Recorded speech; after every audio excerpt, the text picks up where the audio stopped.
Olha, vamos entender o que está acontecendo exatamente lá no Estreito de Hormuz, o que esse bloqueio está, como é que esse bloqueio está operando, como é que está a movimentação. A gente recebe aqui no Hora H a nossa editora de internacional, Jéssica Petrovna. Jéssica, boa noite, bem-vinda aqui à Hora H. Como é que estão as coisas por lá? Boa noite, Thaís. Boa noite para você que nos acompanha. Thaís, no final de semana houve um aumento dessa movimentação lá pelo Estreito de Hormuz, justamente nessa expectativa para o bloqueio que Trump havia anunciado para esta segunda-feira. Mas essa movimentação, claro, ainda muito longe daqueles 100 navios que passavam em média diariamente por essa rota vital. E aí, para hoje, Thaís, nós vamos mostrar aqui um mapa de um desses sites de monitoramento de tráfego marítimo. Olha, Thaís, a gente consegue ver aqui essas bolinhas em verde são os cargueiros, em vermelho são os petroleiros. As bolinhas indicam as embarcações que estão paradas. Então, o que esses dados de monitoramento nos mostram é que há centenas de embarcações paradas nessa rota que é crucial para o comércio de energia global. As setinhas indicam alguma movimentação.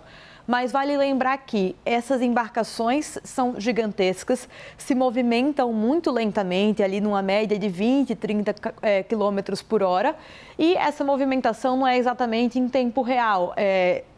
As localizações, elas foram transmitidas há 2, 4 horas atrás, a depender da embarcação. Mas ainda assim é muito impressionante, né? A quantidade de embarcações paradas é muito impressionante. E o bloqueio dos Estados Unidos seria aqui para fora do estreito, né? Seria nessa região. Assim, na verdade, Thaís, o que o Trump fala? Que ele vai bloquear os portos do Irã, independente se estão ou não no Estreito de Hormuz. Mas claro que essa região aqui tende a ser bastante afetada. Hoje, pelo menos um petroleiro conseguiu furar esse bloqueio. Era um petroleiro que já era alvo de sanções americanas, justamente por esse transporte de petróleo do Irã. E há registro também de outros navios que deram meia volta ou que encerraram a viagem, que estão parados ali, justamente porque eles não sabem exatamente o que o Trump quer dizer com esse bloqueio, né? Na teoria, o bloqueio significa capturar ou destruir uma embarcação inimiga para evitar que esse inimigo obtenha vantagens financeiras no meio do conflito. Antes da guerra começar, o Irã vinha carregando vários navios com o seu petróleo. Então, não só o Irã continuou vendendo petróleo, como também se beneficiou desse aumento dos preços do petróleo. Então, o Irã vende seu petróleo agora mais caro. E cobra, né? E está cobrando milhões por navios, Está cobrando também desses navios que passam por lá. Então, o Trump fala que os alvos seriam essas embarcações ligadas ao Irã e também as embarcações que pagaram para o Irã. E claro, Thaís, o objetivo é aumentar a pressão econômica sobre o regime iraniano.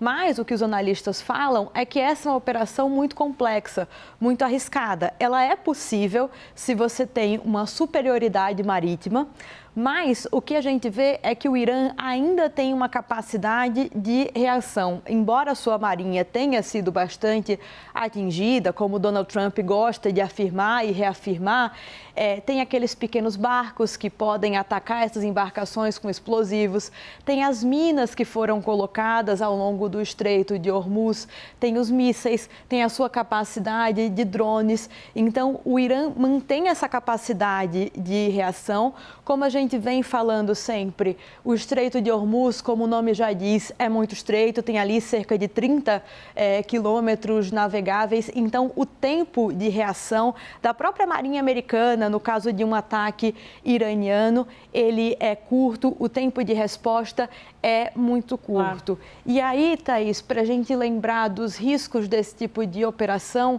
nos anos 2000, um destroyer da Marinha Americana foi atacado por uma dessas embarcações ligadas à Al-Qaeda, justamente quando parava para abastecer no Iêmen a caminho do Golfo Pérsico. Então, um destroyer americano, um navio de guerra enorme, foi danificado por uma pequena embarcação com explosivos. Eram 2 pilotos suicidas e 17 marinheiros americanos morreram nesse ataque, outros 40 ficaram feridos. Então, é um caso ali dos anos 2000, mas que destaca, que nos mostra o quão arriscado é uma operação como essa. Claro, o grau de exposição e risco, né, Jéssica? Exatamente, Thaís. Excelente essa lembrança para a gente ir traçando os parâmetros, né, gente? E as balizas que a história já, do que já aconteceu e que a história nos ajuda a entender. Querida, muito obrigada. Boa noite para você.